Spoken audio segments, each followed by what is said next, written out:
మీ ఎలాంటి వ్యాపార ప్రకటనలకైనా వెంటనే మా ఛానల్ సంప్రదించండి. వీక్షకులందరికీ నమస్కారం. ఫిబ్రవరి మాసంలో మీకు ఏ విధమైనటువంటి గ్రహస్థితి కలగబోతూ ఉన్నది అనేటువంటి విషయాన్ని మనం ఈ వీడియో ద్వారా క్లుప్తంగా తెలుసుకునేటువంటి ప్రయత్నం చేద్దాం. జనవరి నెలలో సంక్రమించినట్టే ఫిబ్రవరి మాసంలో కూడా పంచగ్రహ కూటమి, షడ్గ్రహ కూటమి సంభవించడానికి కూడా అవకాశం ఉన్నది. అయితే ఈసారి మకరంలో కాకుండా కుంభరాశి యందు ఈ పంచగ్రహ కూటములు ఇవన్నీ కూడా ఏర్పడబోతూ ఉన్నాయి. అలాగే ఫిబ్రవరి మాసంలో ఉండేటువంటి గ్రహస్థితిని గనక మనం ఒక్కసారి గమనిస్తే మిథున రాశి యందు గురుడు సంచరిస్తూ ఉన్నారు. అలాగే సింహరాశి యందు కేతువు యొక్క సంక్రమణం జరుగుతూ ఉన్నది, కేతువు సంచరిస్తూ ఉన్నారు. అలాగే కుంభరాశి యందు రాహువు ఉన్నారు, మీనరాశి యందు శనైశ్వరుడు. ఈ 4 గ్రహాలు అలా స్థానంలో ఉన్నాయి. అయితే 13వ తారీఖు వరకు రవి యొక్క సంచారము మకర రాశి యందు ఉంటుంది. 13వ తారీఖు తదుపరి రవి యొక్క సంచారము కుంభరాశిలోకి వెళుతోంది. ఇది ఒక్క విషయాన్ని మనం పరిశీలన చేస్తే కుంభరాశిలో ఇప్పటికే రాహు యొక్క సంచారం ఉన్నది. ఈ 13వ తారీఖు దాటాక రవి కూడా కుంభరాశిలోకి ప్రవేశం చేయబోతూ ఉన్నారు. రవి రాహువులు కలిసి ఉండడం వల్ల అది పితృదోష కారకంగా మనం చెప్పుకోవచ్చును. జనరల్గా అయితే రవి రాహువు కలిసినప్పుడు సూర్యగ్రహణాదులు ఇవన్నీ ఏర్పడుతూ ఉంటాయి. అయితే ఈసారి మన భారతదేశంలో ఏ గ్రహణాలు కూడా ఇప్పుడు కనబడడం లేదు. కాబట్టి గ్రహణ సంబంధమైన విషయాలపై మనం భయపడవలసినటువంటి అవసరం లేదు. కానీ ఇక్కడ రవి రాహువులు కలిసి ఉంటే పితృదోషము వస్తుంది. ఈ 13వ తారీఖు తదుపరి ఫిబ్రవరి మాసంలో ఎవరైతే జన్మించబోతూ ఉన్నారో ఆ శిశువుల పైన ప్రభావం పడుతుంది. అందువల్ల ఎవరైనా ఫిబ్రవరి మాసంలో ఏదైనా సిజేరియన్ ముహూర్తాలు వీటి గురించి అడిగేటువంటి వాళ్ళు చాలామంది ఉంటారు. వాళ్ళకి సూచనప్రాయంగా ఒక మాట ఏమిటి అంటే 13వ తారీఖు లోపులో వీలుంటే కొంచెం పరిస్థితులు అవి సానుకూలంగా ఉంటే ఈ సిజేరియన్ అవి కూడా ముహూర్తాలు మీరు చేసుకోవచ్చును. 13 దాటిన తర్వాత రవి రాహువుల యొక్క కలయిక వల్ల పితృదోషం అనేటువంటిది ఏర్పడుతూ ఉన్నది. అలాగే ఈ పంచగ్రహ కూటములు, దేశారిష్ట యోగములు ఇవన్నీ ఏర్పడుతున్నాయి కాబట్టి అది కొంత జాతకం మీద ప్రభావాన్ని చూపెడుతుంది. కాబట్టి ఆ విషయాన్ని దృష్టిలో పెట్టుకోవాలి. మరీ కాంప్లికేట్ అయిపోతే మాత్రం అంటే ఈ లోపులోనే చేసేసుకోమని కాదు. ఏమన్నా అవకాశం ఉంటే మీకు అవకాశం ఉంటే 13 లోపులో ఈ సిజేరియన్లు ఇవన్నీ కూడా చేయించుకోవడం ద్వారా పితృదోషాదులు రాకుండా ఉంటాయి. ఇది ఒక ప్రధానమైన విషయం. ఇది మీ ఆరోగ్యాన్ని బట్టి ముందుకు వెళ్ళండి, దీంట్లో ఇబ్బంది ఏం లేదు. ఇంకొకటి ఏంటి అంటే శుక్రబుధులు కూడా కుంభరాశి అంతే సంచరించబోతూ ఉన్నారు. అంటే ఇక్కడ 4 గ్రహాలు, రాహుగ్రహము, రవిగ్రహము, శుక్రగ్రహము, బుధగ్రహము, వీటితోటి చంద్రుడు కలిసిన లేదా ఈ మాసం చివరిలోనే కుజుడు కూడా కుంభంలోకి వెళ్ళబోతూ ఉన్నారు. ఈ 5 గ్రహాలు వెరసి చంద్రుడితోటి కలిపి షడ్గ్రహ కూటమి కుంభరాశిలో ఏర్పడబోతూ ఉన్నది. కాబట్టి ఈ గ్రహస్థితి వల్ల ఈ మాసంలో అటు దేశకాలమాన పరిస్థితులు ఎక్కువగా ప్రభావితం చెందబోతూ ఉన్నాయి.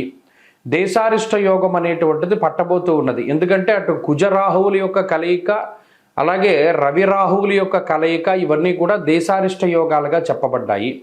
ఈ సందర్భాల్లో ఎక్కువగా అగ్ని ప్రమాదాన్ని సూచించేటువంటి విషయాలు, అలాగే వాయుతత్వ రాశి యందు ఈ గ్రహస్థితి ఏర్పడుతూ ఉన్నది. కాబట్టి అతి వేగంగా వీచేటువంటి గాలుల వల్ల కానీ లేదా గాలి ద్వారా స్ప్రెడ్ అయ్యేటువంటివి ఏమైనా ఉంటే గ్యాస్ ద్వారా వచ్చేటువంటి విపత్తులు లేదా అగ్ని సంబంధమైనటువంటి విపత్తులు, వాయు సంబంధమైనటువంటి విపత్తులు ఏర్పడడానికి అవకాశం ఉంటుంది. కాబట్టి ఈ మాసమందు చాలా జాగ్రత్తగా ఉండడం, ఇది దేశారిష్ట యోగం కాబట్టి చెప్పదగినటువంటి సూచన. ఇక ఈ గ్రహస్థితి ద్వారా మీ రాశి ఫలితం ఏ విధంగా ఉందో మనం ఇప్పుడు తెలుసుకుందాం. మిథున రాశి వారికి ఫిబ్రవరి మాసం కొంత మధ్యస్థమైనటువంటి మాసంగానే చెప్పుకోవాలి. కారణం ఏంటి అంటే ఈ మాసంలో గ్రహాలు 8వ స్థానం నుండి 9వ స్థానానికి మారుతూ ఉన్నాయి. సరే, ఇది జనవరి నెలతో పోల్చుకుంటే కొంత మెరుగైనటువంటి మాసం అయినప్పటికీ 9వ స్థానం అనేటువంటిది అది అంత అనుకూలమైన స్థితి కాదు, ప్రతికూలమైన స్థితి కాదు. ఇప్పటికీ మిథున రాశి వారి గ్రహస్థితి చూడండి, దీర్ఘ సంచార గ్రహాలు ప్రతికూలంగా ఉన్నాయి. అష్టమ రవి, అష్టమ కుజునితో పాటుగా అష్టమ బుధ, అష్టమ చంద్ర దోషాదులు పట్టి పీడిస్తూ ఉన్నాయి.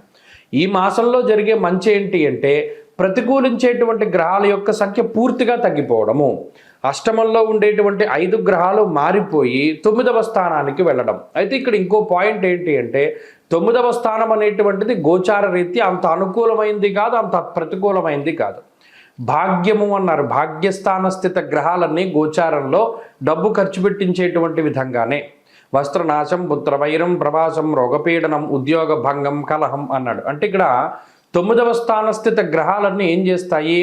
అంతేకాక కుటుంబ సభ్యులతో విభేదాన్ని ఈ గ్రహస్థితి ఎక్కువగా సూచిస్తుంది. అంటే మీరు పలానాది ఈ పని మంచిది, మనం ఎలా చేద్దామని మీరు చెప్పినప్పటికీ ఆ కుటుంబ సభ్యులు దాన్ని వ్యతిరేకిస్తూ ఉంటారు. అబ్బాయి మేము ఎలా చేయదలుచుకోవట్లేదు, మేము మీతో ఏకీభవించం అని మొహం మీదే చెప్తూ ఉంటారు.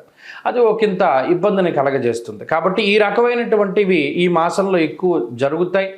మీకటు ఆర్థిక లోటు లేదు, కానీ ఖర్చు ఎక్కువగా ఉంటుంది. అది అనవసరమైనటువంటి వాటికి ఖర్చు పెడతారు కాబట్టి ఒకంత జాగ్రత్తగా ఉండడం చెప్పదగినటువంటి సూచన. రెండవ విషయం, మనస్పర్ధలు ఎక్కువగా వస్తూ ఉంటాయి. అది జీవిత భాగస్వామితోటి కానీ, సంతానంతో కానీ, లేదా కుటుంబ సభ్యులతోటి కానీ, బంధువులతోటి కానీ, మిత్రులతోటి కానీ, మీరు పనిచేసేటువంటి ప్రాంతంలో యజమానులతోటి కానీ, తోటి ఉద్యోగస్తులతోటి కానీ మనస్తత్వ భేదాలు ఎక్కువగా వస్తూ ఉంటాయి.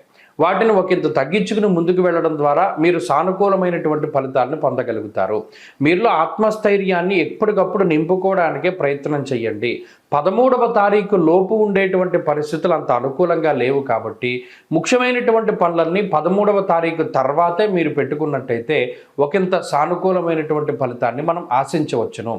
అలాగే ప్రవాసాన్ని కలగజేస్తుంది. అంటే ఉన్నటువంటి ప్రాంతంలో కొంచెం స్థాన మార్పును కానీ, లేదా వేరే ప్రాంత సంచారము, లేదా ఒక ప్రాంతంలో ఉండేటువంటి వారు ఒక చోట ఉద్యోగం చేసేటువంటి వారికి ట్రాన్స్ఫర్లు అయ్యేటువంటి పరిస్థితులు ఇత్యాది వాటికి కూడా ఈ గ్రహస్థితి కారణమవుతుంది. మన దగ్గర ఉండేటువంటి వస్తువులు పాడు చేసేసుకుని అవే స్థానమందు అలాంటివి ఇంకోటి కొనుక్కునేలాగా. అంటే ఉదాహరణకి మీ దగ్గర బండి ఉంది, సరే ఆ బండి మీద వెళుతూ ఉన్నారు, అది రిపేర్ రావడమో లేదా అది పాడైపోవడమో, దాని మీద డబ్బు పెట్టవలసి రావడం. ఇక్కడ కొత్త వస్తువులు కొనడానికి డబ్బు ఖర్చు పెట్టేటువంటి పరిస్థితులు లేవు. ఉన్న వాటినే పాడు చేసేసుకుని లేదా అది పాడైపోయిన తర్వాత దాని మీద డబ్బు పెట్టి ఆ ధనాన్ని మనం ఖర్చు పెట్టేటువంటి పరిస్థితులు ఈ రాశి వారులలో ఉన్నాయి. కాబట్టి ఇక్కడ కొత్త రకం ఇన్వెస్ట్మెంట్లు ఏమీ లేవు. ఉన్న వాటిని బాగు చేసుకోవడానికి లేదా పాడైపోయిన వాటిని కొనుక్కోవడానికి, కొన్న వస్తువులే కొనుక్కోవడము, కొనుక్కున్న వాటిని మళ్ళా పాడు చేసుకుని మళ్ళీ అదే వస్తువు కొనుక్కోవడం. అంటే ఇక్కడ గమనించండి, మీ దగ్గర ఉన్నటువంటి ధనము మీకు సక్రమంగా ఉపయోగపడదు. ఇది ప్రధానమైనటువంటి విషయం. ఈ మాసంలో మరింత శుభ ఫలితాలని మీరు పొందడానికై ఎక్కువగా ఈ మాసమంతా కూడాను సుబ్రహ్మణ్య ఆరాధన ఎక్కువగా చేయాలి. సుబ్రహ్మణ్య అష్టోత్తరం కానీ, సుబ్రహ్మణ్య కరావలంబ స్తోత్రం కానీ, సుబ్రహ్మణ్య భుజంగం కానీ వీటిని ఎక్కువగా పారాయణ చేస్తూ ఉండడం. మంగళవారం వచ్చింది అంటే సుబ్రహ్మణ్య స్వామి ఆలయానికి వెళ్ళి జంట సర్పాలకి అభిషేకము లేదా సుబ్రహ్మణ్యుడికి అభిషేకం చేయించుకోవడం ద్వారా మంచి ఫలితాలు సంప్రాప్తమవుతాయి.